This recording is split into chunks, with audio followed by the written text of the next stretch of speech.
Hau izango da gure bigarren bideoa, Nietzscheren pentsamenduari buruz. Eta bideo horretan Nietzsche egingo dugu metafisikaren kritikari buruz. Nietzscheren arabera, filosofiaren aro tragikoaren amaiera Sokratesekin hasten da. Filosofo greziarrak hasiera ematen dio arrazoiaren nagusigoari. Orduan, Sokratesentzat gauzarik importantena zen arrazoia. Eta horren beste, arrazoiak aldierazitakoa egiteko agintzen du moralak. Orduan, bada arrazoian eta moralen arteko harremanen bat. Lanean jarduteko jakingarrien jabe izan behar dela kontu harturik, jakintza da gidari. Sentimenduak alde batera utzirik.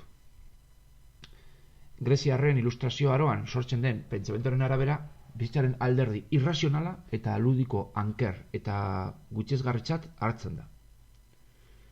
Nietzscheren iritzez, Platonekin bitan banatzen da filosofian historia. Alde batean, tragedia artea dago, bestean, zientzia, filosofia, arrazionala. Nietzscheren esanetan, metafisikak uko egiten dio mundu fisikoari. Hau da, espazioan eta denboraran gauzatzen den munduari.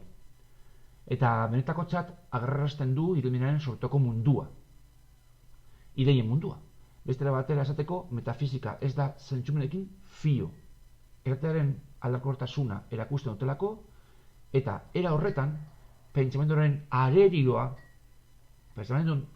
bihurtzen direlako.